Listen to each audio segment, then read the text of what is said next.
Josh,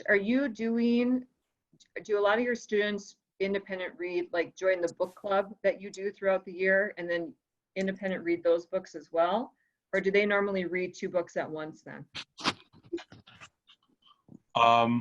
Well, the book club is just during the summer. Oh, okay. Okay. So yeah, we don't do that, but I am trying that book club during independent reading, kind of what Gallagher talked at the conference this year. And I have different groups of 3 to 4 kids reading the same book right now in a couple of the classes. Mm-hmm. And that seems to be working pretty well. It's mixed. Both because of grade level and because of the interest of the readers, but. Got it. Got it. All right. Thank you, Josh. All right. Anybody else? How you set it up in your room? My students know that whenever they're done with any activity that they're doing or independent activity, they can read, and that's what they're supposed to do. I always have an exit ticket on the door or exit what they're supposed to do when they come back from lunch or anything, and if they get done with that, then they can independent read. Also, I teach 4th grade, so during small group, that's one of their things that they do after they're done with any work that they're assigned. So my kids read a lot throughout the day, and they know that if they don't know what to do, their first go-to is to read their silent book. Oh, love that. And they have to also read 30 minutes at night at home. Supposed to, anyway. Right. Yeah. Yeah. But at least you have that as your standard. You know, that's something that they're supposed to do. Yeah. Right. I love that. Mm-hmm. Thank you. I've been trying a new phrase. This is year 2. I feel like it's not really catching on with my students, and I think they kind of look at me like, But instead of calling it homework, I always tell them it's continued practice. So I always say to them, for tonight, I want you to have 15 to 20 minutes of continued practice, because I'm always talking to them about how we read, because we're practicing these skills. We're practicing our comprehension. We're practicing utilizing, context clues to figure out vocabulary. But just like when you run a marathon, you don't just sign up and run the 26 miles the next day. Could you imagine? So when we're reading, we don't just sit down and read an excerpt and expect to get it right. You have to be practicing. So it's a phrase that I'm using. I always say to them, okay, continued practice. Yeah, I don't really think they like it, but I'm trying it. I'm not giving up on it yet. It's only year 2. I'll probably give up by year 3 if it doesn't catch on, but right now we're good. When my Oh, sorry, Bridget. Oh, go ahead, Lisa. You go ahead. Okay. I'm currently on year 3, and I have done it differently each year. So I originally was a middle school teacher, and I did the 10 minutes, but then I visited with 3 different students on what they were currently reading, and we just talked about the book. And it was cool because some of my students who weren't as interested in their book, they would eavesdrop on us and listen to that book, and I could see them right as soon as that kid was going to sit down, what's the name of that book? I want to read it after you. But then I moved to an elementary classroom setups with 6th grade, and I didn't have time to do that with the students because I already had reading workstations developed. So now I have a reading log station where they share out with me and their classmates. And we have a routine where on Monday, they set out their goals for the week. And then on Friday, they say if they met those goals, and maybe why or why not. And at the end of it, we say thank you for sharing, and we move on to the next person. And that currently seems like it's working really well. Again, being an elementary school teacher, I get the advantage of the Book It program. and the program has a super huge scholarship opportunity this year for $35,000. So that's somewhat motivating to them. But I think more motivating to them is when they get to share about their book and seeing both my and their classmates' reaction to what their book's saying or doing. And this is my first time doing it that way in my 3 years time. It is crazy how we mark time with it, right? Like I've been trying this for this long. So I guess I'll see what happens by the end of the school year. Yeah. To piggyback off Lisa's, how she says that they share out with the class. We read every single Friday after our recess for the full 30 minutes, pretty much no matter what. So it's a set standard in our schedule. And I have these literary fans. So there are several questions that are synthesized questions. There are several questions that are just plain old comprehension. There are some that are analyze. And they're all in different colors. And I let the students pick 2 questions from each color. That way they are getting that higher order level of thinking based on their reading as well. Nice. I like that, Becky. Nice. Right. So having this set up in my room is just one of the first things. Another thing that my students, we really spend a lot of time on is trying to find your book. So within that first week, we spent a lot of time discussing different places to go. And if my students are not avid readers, they will need a lot of help in the beginning to figure out who they are as a reader, what genres they like. This first one, Bookseer, is one of my favorites. And our interventions program, a good friend of mine, Katie Arthur, she's the one that introduced this to me. And it's great for all levels. Like I wonder if I can click on this and then get back to this. We'll find out. Okay, so here it is, and then you type in the name of your book. It's like Among the Hidden, right? And now what should I read next? And you click on it, and it connects you to Amazon Recommends. And then it lists all these other books that you might enjoy. And then you click on it, and they could see, once again, they can read the synopsis, the summary of it, and see if it's something that they would enjoy. I really like this one. And I think that this would be user-friendly for a lot of different age groups. Other ones that I commonly use, Penguin Random House, Goodreads, Epic Reads, Diverse Books. This is a great one if you are looking for books that fit every individual in your classroom that you can possibly think of. I absolutely love it. It pops up. And this has been one that's been featured quite a bit at NDCTE. So individuals really enjoy that as well and have used that quite a bit. The American Indian Library Association, this one was one that was introduced at NDCTE a number of years ago. And they always highlight books that have won awards. And once again, these are books for all age levels. So they have picture books, they have younger books, but if you're looking for books that really fit all individuals within your classroom, this is just another really good resource if you've never looked on here. I love this one. This currently is in my Amazon cart, Marrow Thieves. This one sounds great. Yeah. Oh, and this one is also in my cart right now. So just a lot of them. They're all so good. But these are great sites to go to. And I'll have these up on Google Classroom throughout the year, so my students can always go back to them. Some of them will automatically follow them on Twitter or Instagram. Of course, my students are freshmen through seniors. I don't know if fourth graders all have phones, but they can have them like on Google Classroom or anything that you would have within the classroom. So I really enjoy these as well. And then RIP, this woman and picture books. I love picture books. I love them, love them, love them. I use them a lot, even with freshman students, just to have them examine story elements. So I'm always looking at what she recommends. Love her so much.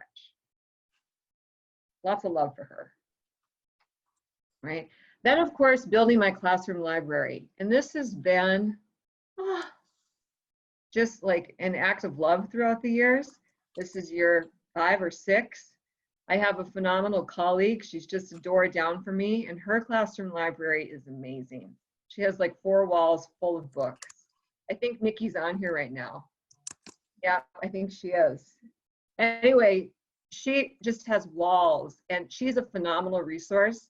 Nikki, you should put some great links in the chat for people to go to find reasonable books, because I know I didn't hit them all. But I normally go to thrift stores, garage sales. I ask students when they graduate, and maybe this is sad, but I don't care. I'll say to them, if you have any books that you would like to donate to the classroom library, and you wouldn't believe how many seniors that I have come and then donate books to our classroom library. So if you know seniors and you're thinking, hey, you're going away to college, would you like to donate some books? Like, it seems silly, but I can't tell you how many seniors I have had donate books. Scholastic, thrift books, Book Source, these are great places to go to just to find reasonable books. Okay. And my sister, you know, when you're a member of Scholastic and you teach in the world of elementary, my sister teaches kindergarten in Plaza, and she's always telling me, oh, Bridget, my kids order books all the time. I have so many points, I don't know what to do with them. So sometimes if you know somebody who's a kindergarten teacher, I guess make them your friend and even have them order some books for you. But this was another recording I cast that Darcy had done. And she said, this is also a link to that former ed chat that they did. And she said they mentioned a lot of good sources on here as well for people to use. So that could be something, right? Where are places that you like to go to get books? I like First Book, I think is what it's called. Yeah. You have to be a Title I school to apply. But I'm sure a lot of us in North Dakota Yeah. qualify for that. And their books are very reasonably priced. Amazon, Target. Okay, what was the name of that again? I think it's called First Book. First Book. Okay. I'll double I'm check. going to add these in, so if you're not taking notes, you can always go back to the presentation. All right, First Book. Thank you, Rebecca. Yes, that's what it's called. Woohoo! Now we know what we're going to be doing later tonight. We're all going to be looking at these books. Okay, what's next? Book Outlet Bridge. Book outlets. Woohoo! There's Nikki. All right, Book Outlet. What are some deals, Nikki, I can get on Book Outlet? Oh my gosh, what can't you get? You just have to check it all the time because it's like TJ Maxx for books. It's like a different inventory all the time. And they have sometimes like multiple copies of the same book. You can get like the bargain book price, or you can get the scratch and dent. And sometimes they're like $1 for brand new books. It's amazing. At the Book Outlet. Scratch and dent, and sometimes it's $1. Well, I feel scratched and dent, so I'm totally all about books that are scratched and dent. And sometimes they're brand new. Like I got a class set of Still Life with Tornado for, I think they were $1.29 each for hardcovers. Stop, you did not. I swear. You've seen them. They're in my room. Oh, in your front bookshelf. Yep. Maybe it's the one that has like all 4 walls, like just loaded with books. If you're ever in Grand Forks, stop by Grand Forks Central, and you can come down and see Nikki's room. And you're not going to want to leave. I've had good luck on thriftbooks.com, and they have free shipping at like $10 or something, and then you can earn points and you get a free book. So I found them pretty reasonable, like $3 or $4 for chapter books for my 4th graders, and I buy a few of them and then end up having enough points to get a free book, and then I always end up buying enough that I get free shipping. So I love that. Thrift books. There's a bookstore in Bismarck called the Owl Bookstore that my family has like this running tab on. You bring in a used book and then you get credits towards it. Books at their store, and then you just go and you get used books, and then when you're done reading those, you bring them back, and then that adds to your credit. I It's love very that. nice. Yeah, in my retirement, I'm gonna have a bookshop like that, Lisa. And then I'll let you know about it. Okay, so we've added a few more. Now, when I do independent reading, I also like to have activities go with them. And I have played around with this for years. And I'm always looking for new ideas. This summer, Nathan from not from West Fargo, from Cheyenne, he talked about book tasting. So we actually did a thing at Central this year. We did Starbooks. And if you click on this link, you can go. There's things that you can make. And we decorated the library, and students came in, and then they went around to the tables and they looked at the different books. We had tons of fun. Great time. And a book tasting is the same thing as well. And some of you have probably done these activities. Same thing with book dating. And one thing that I do think is fun, and I don't know if maybe this is more for elementary. I've tried it. My freshmen don't get as excited as I would imagine a fourth grade classroom would. But when they create a bookmark and then they can draw pictures and have titles next to it that then they keep in their book throughout the year. And then they can mark once they've read books. I just always try to have something that my students are writing their ideas on, books that they find, books that they encounter that they like, because they tend to forget. Or they'll say, hey, Mrs. Ryberg, I really like this book. Can you remember that for me? Yeah, no, I can't. Maybe in my 20s, not at this point in my life. Like, I'm not remembering it. So we need something to write it down. And I have a link here too, because I will spend a ton of time on Pinterest. But this links right to you some ideas for bookmarks. And it just, so fun. So fun. So go ahead and check out some of these links. I think you would have a good time. All right, so activities that you do to get students introduced to books so that they remember their books. Maybe you have a bookmark idea that you use. What's something that you incorporate? Okay, I haven't done this yet, but I have this like grand plan. It's not like, I don't know, it's still in the makings, but I want to come up with some sort of project where my students do some sort of book review on the books that are in a combination of either like the books that are in my library or like if it's something else that they read, and then create a QR code to go to it. And I want to put that QR code in my personal classroom library books so that in the future other kids can open it up, scan the QR code, it'll go to their book review. But then also like tie it in, like if it's not in my book, the library, tie it into like a bulletin board or something so that they could go to the library and find it. I love that so much. Still forming it, not sure what to do with the whole project part of it, but yes. I love that.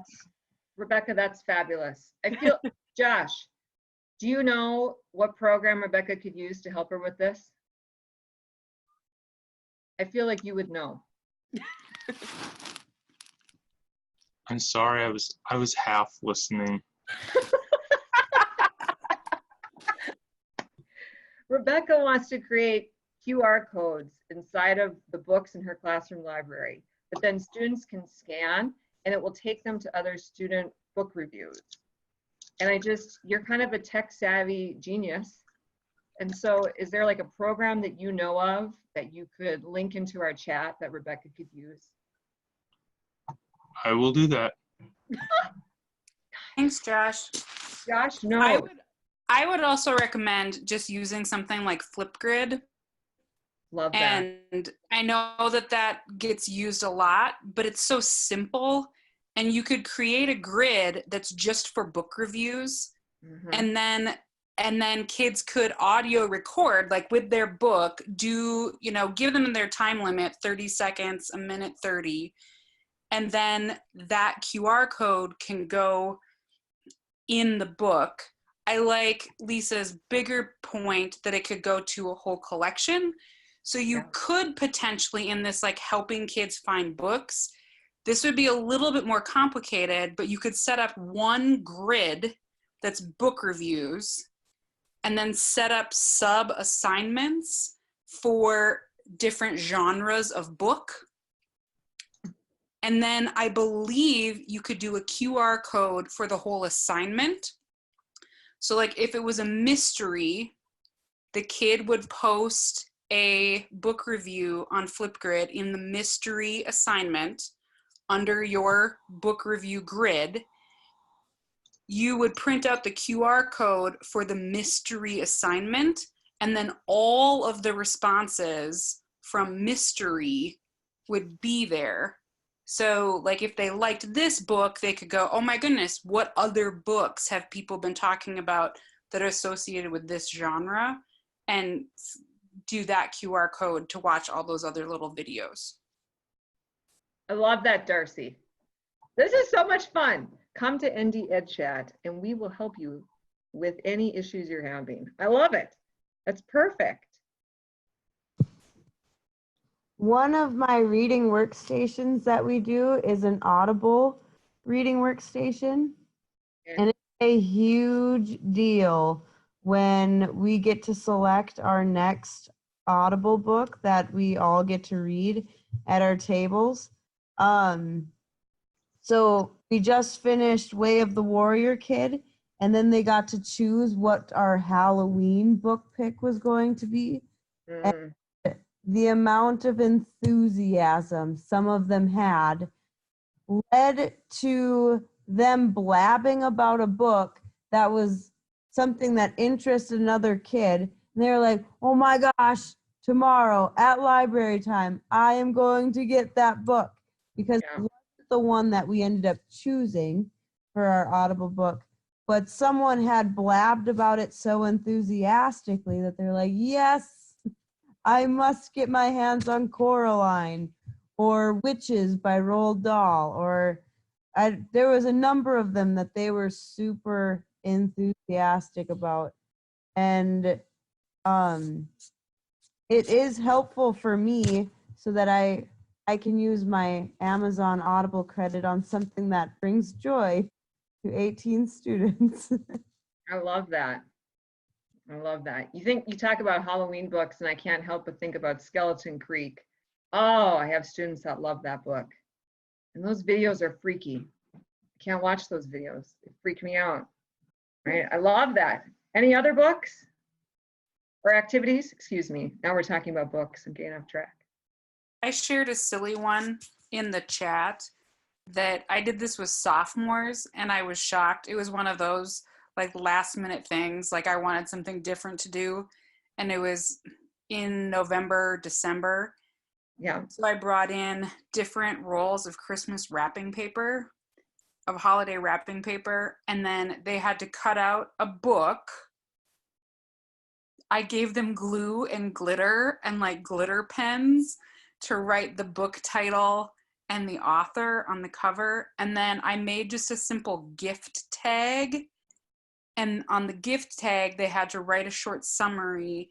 And then this is a perfect gift for, and then they had to kind of describe the type of reader who would enjoy reading that book. And oh my God, you would have thought that I like had done the most amazing thing. I was really surprised how much fun sophomores had with scissors, wrapping paper, glitter, and glue. I mean, like they were having a blast describing, like crafting and then describing their books.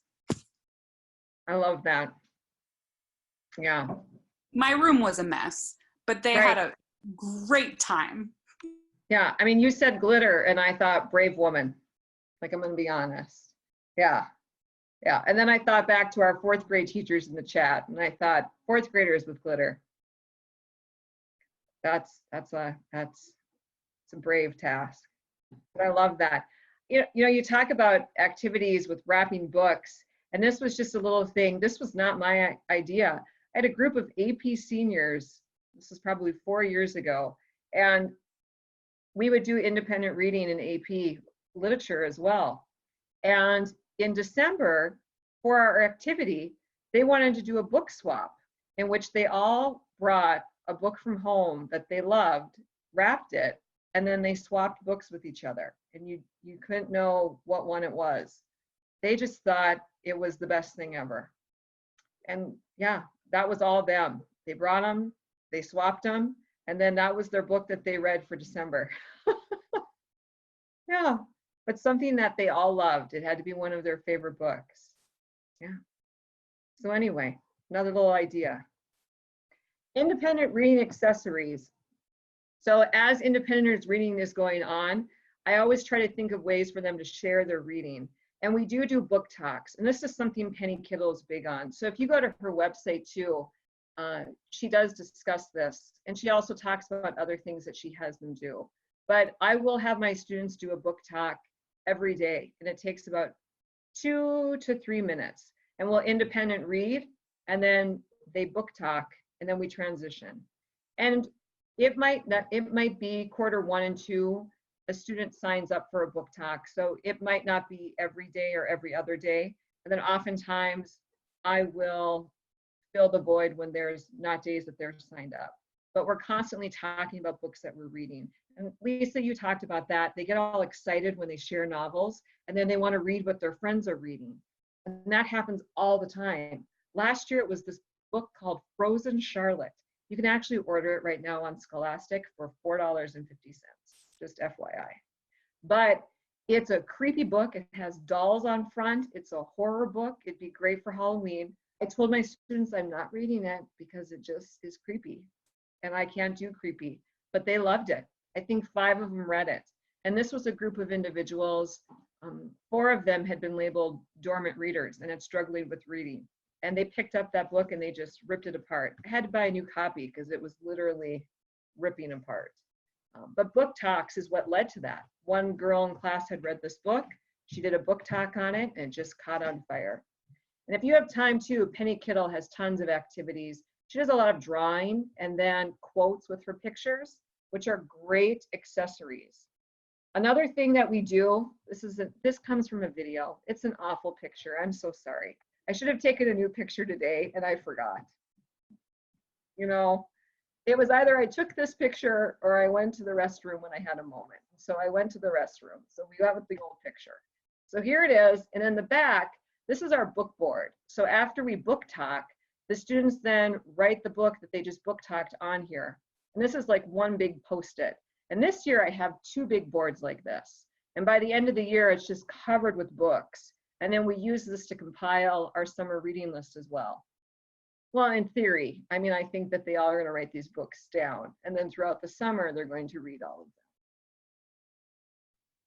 them. Another thing, and those of you at NDCT heard about this, but we did book bags, and you could do this anytime throughout the year. I envision this more for elementary students.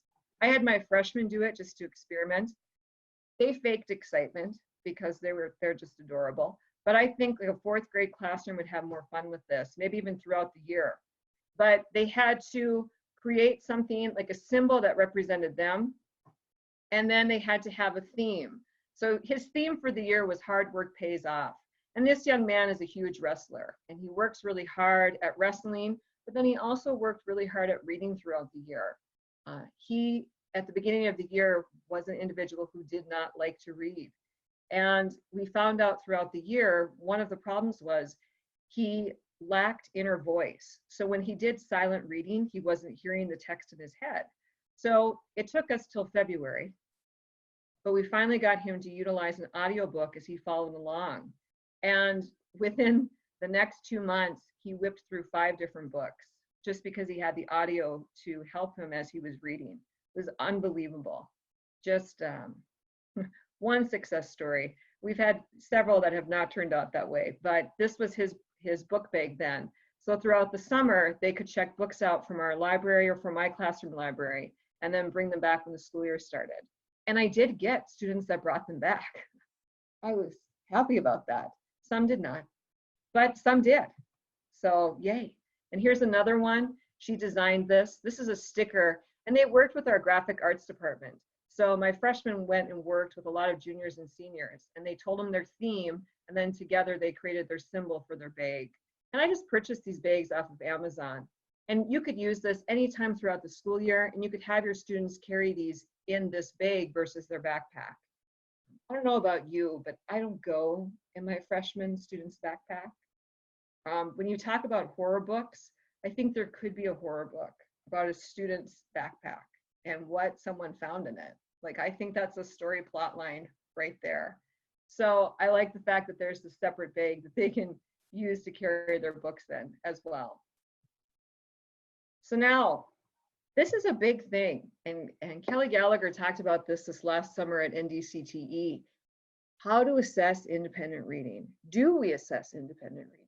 Do we not assess it? Donald Miller is pretty adamant about not assessing independent reading. Kelly Gallagher, he has one-pagers, and if you go back to that second page of the presentation, it links you right to his page. And underneath resources, he has all of his one-pagers listed. And when I was first implementing independent reading in my room, I used his one-pagers. And I liked them. I didn't have any problem with them. At the end of every month, a student would, fill one out. But I wanted to try something a little bit different. And so what I've done the last 3 years is I've had my students create a website or a blog. And you could do this using Google. You could do this using Adobe Spark. If you've never used Adobe Spark, I love this so much. If you teach 4th grade, I think this tool would be one of my best friends because it's like a click program. And so it's not hard for students to use, but it has an amazing finish to it. So my students that were independent reading for September, they created either a web page or a movie trailer using Adobe Spark. And once again, if you log on, it's free for teachers. So you can log on through your Google account or create a teacher's account. And then your students can use this as well. And the nice thing about Adobe Spark is that when they save it and they share it, they can share it right into Classroom. I love that. It's so handy. It's so nice. But then at the end here, I have a list. And these are things that my students then use for whatever they create. If they do a website, if they do a blog, once a month, I have them go on and create an entry that communicates what they read. The National Education Association has highlighted 4 concepts that they believe all individuals need to possess in order to be successful in the professional world. And they've interviewed and surveyed numerous businesses around the world. And the 4 are communicator, a collaborator, somebody that's creative, and a critical thinker. And so when we're doing independent reading, I always say to them, people then have to communicate what they read. We have to communicate ideas. So how are you going to work on your communication? And then through that, we talk about what are different ways that you communicate. So we're working not only on the critical thinking component, but also how do we become creative thinkers. And if you click on this, it'll take you to the web page or to the Google document that I use with my students. And these are all different tools. And I'll normally introduce 1 or 2 every month. And then the students will play around with this and they'll create something that communicates to me then what they're reading. And I just find this, for my classroom, I like this better than one-pagers. And once again, I have no problem with the one-pagers. I've used them, they worked for me, but I wanted something that had more variety. If I did a one-pager, I had 60 sheets that were all like a summary of the book. Now here, when I go to correct their assignments, everybody has something different. It's kind of like opening up a present. I click on their website and then it opens up and I'm trying to figure out what they created this month. And some of them will do interviews.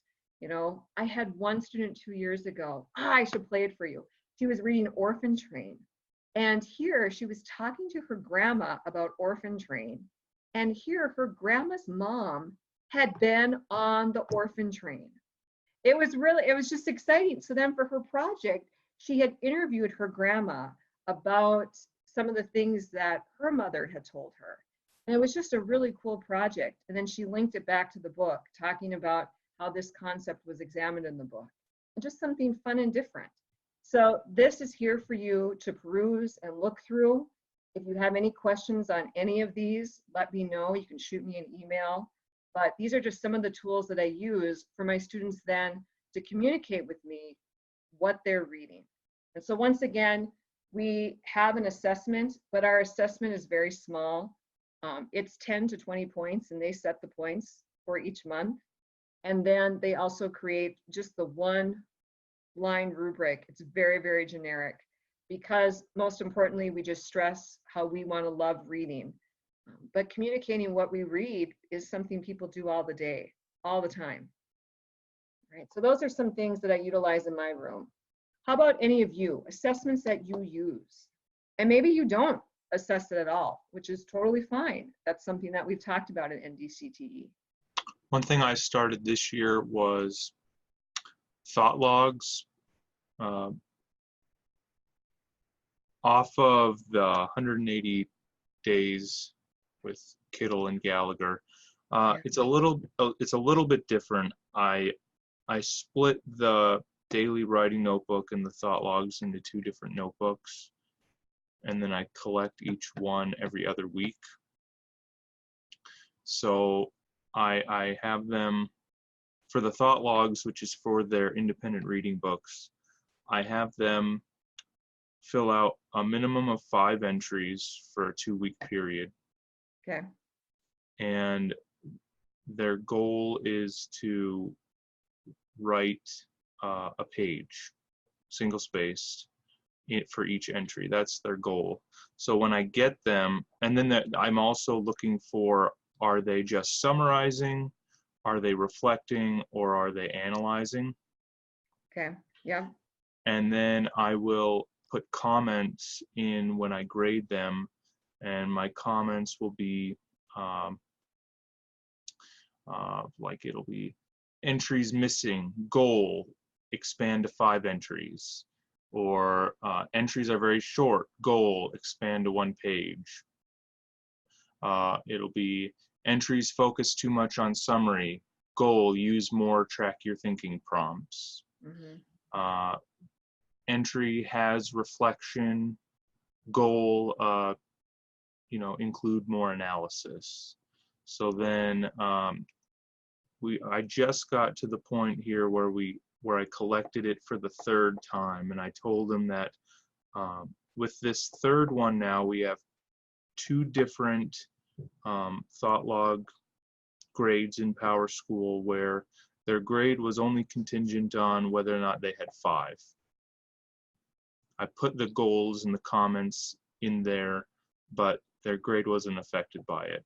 Now with this 3rd one though, I looked at the entries and the comments that I'd made previously, and if they had made progress on that, then they would get all the points. If they were still at the same place, then they would not get all of the points, depending on what kind of progress they were not making. So one thing that I found that I didn't do clearly enough right away was model an example of, this is what a summarizing entry looks like, this is what a reflective entry looks like, this is what an analytical entry looks like. So that's one thing that I've had to go back and be like, no, it actually, you want it to look like this if you're trying to make progress on those goals. Yeah. Thank you, Josh. We use, so I'm a 1st grade teacher, and so my perspective is a little bit different, but an assessment that I use with my kids is Seesaw.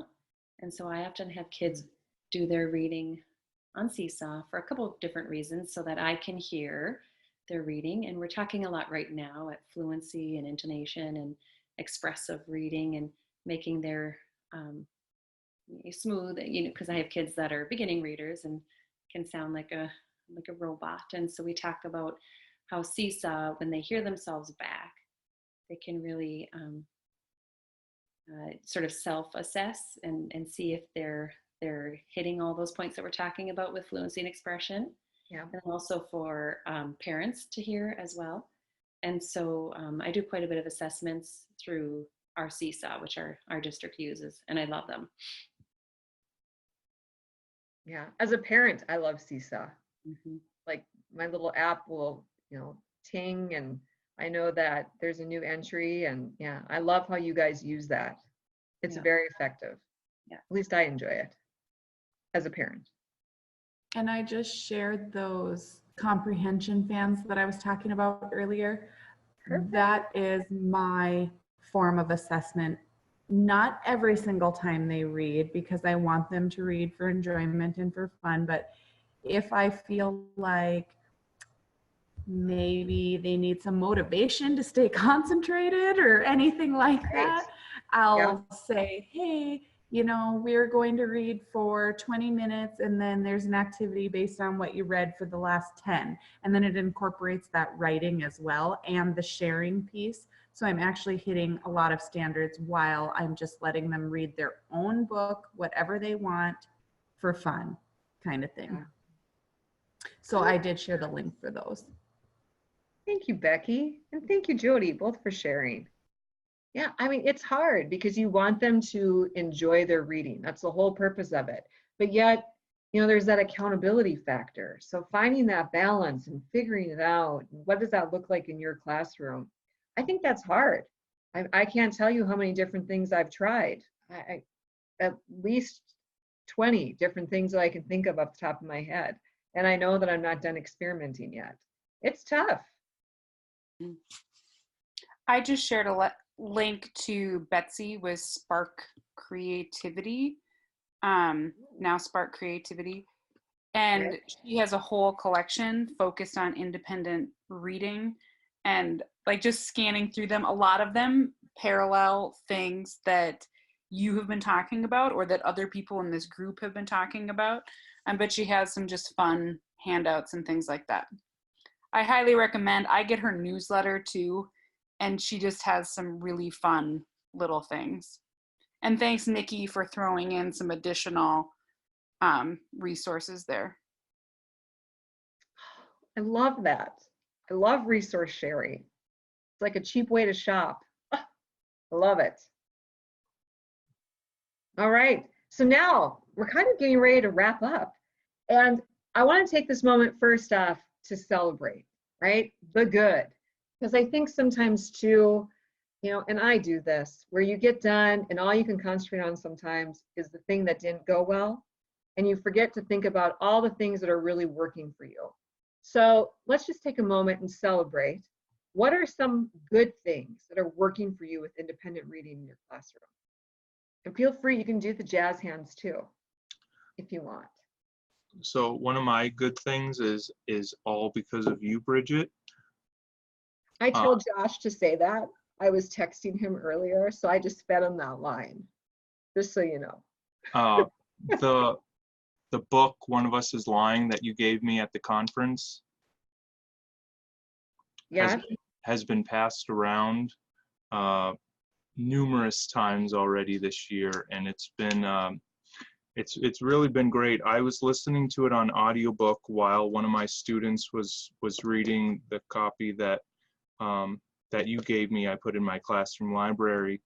And when everybody was doing their 10-minute writing and I would call her name and we would be talking about it, she was ahead of me in the book. So it was funny because I needed to ask her questions about the reading, but then I didn't want to know too much personally because I was so invested in the book. So, I mean, that is not a bad problem to have whatsoever.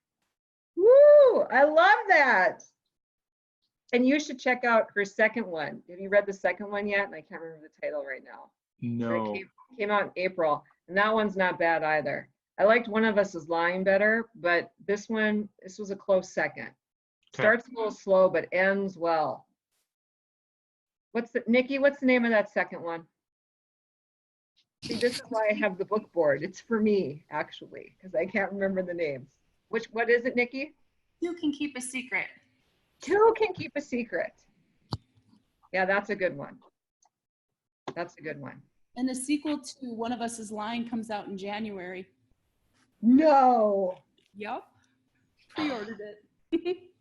I love that. All right, so other good. I had these two 8th grade girls that were fake reading for the first like 3 weeks or so. Yeah. And now they're finally like actually reading, and it's super exciting. My kids this year, well, not all of them because I have all the grades 8 through 12. But gosh, what am I trying to say? Books in verse are going over really well in my with my students this year. So I got a couple 8th grade girls really hooked on the crossover series because they love basketball, and all of a sudden they're like, oh, this book rhymes, it's really cool, and they're seeing the connection in the sport that they love with a book. So that's been awesome. Oh, I love that. Let's just take a moment. So does anybody have any other recommendations then for Rebecca? If they love the crossover series, other books that then she could move them towards. You know, Carl Duker is really popular in my classroom, and he doesn't write in verse, but all of his books deal with athletics. The only negative is they're all male protagonists. Oh, The Running Dream. The Running Dream they might like, but that's not verse, but it's about a female runner, and she actually, she's in an accident and she can't play her sport her senior year. And it just talks about her trying to find a different identity since she can't play sports. That one's pretty darn good. What was the author that you said is popular? Carl Duker. Is it D-E-U-K-E-R or D-U-E? And he has Payback is one of his, and Jim Candy. Oh, they love Jim Candy. They read it like it's candy. Yeah, like the title fits. They love it. You know, that Poet X. Has anybody read Poet X? That's a verse. Shelf, but I haven't read it. They might enjoy that one. They really liked The Long Way Down. Yeah, okay. That was a verse one that they liked too. Yeah. Helen Hopkins books. Oh yeah.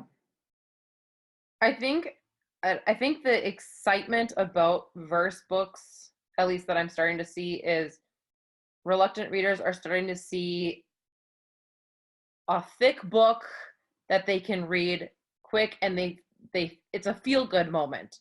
Oh, completely. Students who felt like, oh, I've never read a book in its entirety, and then all of a sudden they can read one because the pages turn faster for them. Right? Isn't that such a great feeling? Because then they feel so proud and confident of themselves. It's a great moment. I'm taking another class.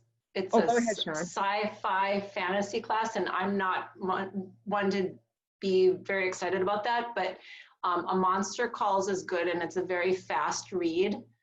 And then Scythe is good, but that's a 400-page book, and it's a little dark, so I think you'd have to be older to read it. You know, I guess middle school, like 8th grade to 12th grade, but that one was a good one. But A Monster Calls, it's a fast read, and there is a movie, I think, with it too. And it has kind of a good message. And A Night Divided is one of my most favorite books. Love it. It's a historical fiction. I can't remember what the author's name is, but Nielsen, I think. Yep, Jennifer Nielsen. Yes. So good, Sean. So Very good book. I love it. I'm reading her one. It came out like a year and a half ago, Resistance. Historical fiction about World War II. Gosh, she could write historical fiction so well. Very good. Gosh. A series, For One of Us is Lying. This summer I read, and it's kind of gruesome, but it's The Amateurs is the first one, and there's 3 of them. It's a trilogy, and it's the author who wrote Pretty Little Liars, but it's got that vibe where 4 individuals, they meet in a chat room, and it's a chat room for people that want to basically solve cold cases. So if they like One of Us is Lying, The Amateurs, and there's 3 of them, it's a trilogy. But it's creepy. Like, it's junior, senior, you know. I mean, I think you could probably read it too if you were a sophomore, but yeah. Ooh, that's a good one. Okay. Oh, I feel like we could talk about books all night. Oh, how about some issues that you're having? You're just looking for some last minute advice. This is me most of the time, like on a Thursday, when you're like, that really should have worked. Why didn't that work? I don't know if you've ever experienced this moment, but it normally happens to me on a Thursday. I don't know why. So anything you're not quite sure and you just need some advice on it when it comes to independent reading. That student who just sits there and the pages don't turn, or the pages do turn but the eyes don't read, or the head is down and they say they're reading. Yeah. Yeah. You know, We all have that student. all. And what I'm going to say, Rebecca, ask them, first off, when they're reading silently, do they hear their voice in their head? I have found with so many of my students that are resistant to this, that the problem is they lack inner voice. So when they read, it's just like words. They derive no meaning out of it because they're not hearing what they're reading. So I'll notice with students like this, I'll notice when I read, they're paying attention, like they're right on. When you read to them, or if they hear something read out loud, do they pay attention? Yeah. Okay. So what I would say, find a book that you have that has an audio version. And you could go on, you know, the North Dakota State Library, there's that ND library. If they have a library card, they have tons of free audiobooks on there. And get that book in front of them and have them stick that audio in their ear. And a lot of my students, you know, I'll say to them, it looks like it looks like you're listening to music. Nobody knows, nobody cares, you know. And they might be a little resistant at first because they're not used to listening to it. But the moment that if they can get past the first couple chapters in that book, all of a sudden they're going to be hooked. That's what I was talking about with the student that was that wrestler. He fought me until February last year, would not read. Fake read, fake read, fake read. Finally, I convinced him to try an audiobook. And he read, it was Rebound from the crossover series, and we had an audio version. And he listened to it, and he had it finished within that first week. So then he said, okay, and it was very nonchalant. Okay, I'll try this again, one more time, but it's only because you're making me. Right? And we got the next book, like crossover, and we found an audio version, and that was just it. I mean, he started to get why reading was enjoyable. He could hear it in his head. He was comprehending the text more. And I would say for so many of my students that read, there's something there. It's not so much that they don't like it, it's just that they're not getting the enjoyment, they're not getting that engagement because they can't hear it in their head. And there's also that common factor. This is another question sometimes I ask my students if they're fake reading. I'll ask them, what's your first memory of reading? And for some of my students, if they say school, like they remember first reading when they were in school, I'll say to them, well, you know, did your parents or guardians ever read to you when you were young? For a lot of those kids, it's no. Well, when we read to kids when they're young, our voice often becomes their inner voice until that takes over. And so for many, many kids, that allows their comprehension to go up. So if you notice that these kids, they'll do really well when you're reading and not so much when they're on their own, I would try that audio. And they probably will fight you at first, but if you can get them into a book that fits their interest level, you might just get them. And then you won't need to do anything because they'll figure out why people like reading. Let me know if you have questions on that. But yeah. Did you say that you were a fourth grade teacher? Who are you talking to, Lisa? Oh, Rebecca. Is Rebecca a fourth grade teacher? No, I teach 8 through 12. Yeah. Oh, okay. So my advice probably won't be helpful to you. Right. Anybody else? Fake readers? Something that Well, you I do? know that my kids, and I teach fourth grade, so I don't know if this would help Rebecca, but graphic novels, I read The New Kid is really good, and it's, you know, like The Diary of a Wimpy Kid is what my kids like to read, the fourth grade, but this would be maybe for a little bit older kids, and that was a really good book too, but it was more of, you know, there were pictures there, and drawings. It was a really good book. So I don't know if that's something that somebody that's a little bit reluctant to read could read that, and it's not so thick with words. Yeah. I love that. Thank you, Sean. I got pretty clever this year with what to do when I have those fake readers, but I don't think it's going to be very helpful for grades 8 through 12 because I technically have a language arts time and I have my own reading time. So I realized just how much luxury that is for a high school teacher to hear. We have 5 different workstations, and one of the workstations is an oral fluency station, and it's kind of like a book club. They get to select their group's read, but they're only allowed to read it at that table. They could choose to read ahead, but they're always going to be starting on the page that they last left off on with that station. And then I also have an audiobook station. So right away, by the end of the month, that student's already finished 2 books, whether they're doing their independent reading or not. Because the oral fluency holds them accountable. And then the audiobook, I mean, what else? They have their headphones on their head. I mean, they could try to mute it, I guess. But that would be kind of weird to just be like hanging out with your friends surrounding you and your headphones on. And Amazon has this very cheap headphone splitter for 5 headphones. It's like $3. It's so great. And then my students get to listen in their small group with that audiobook. And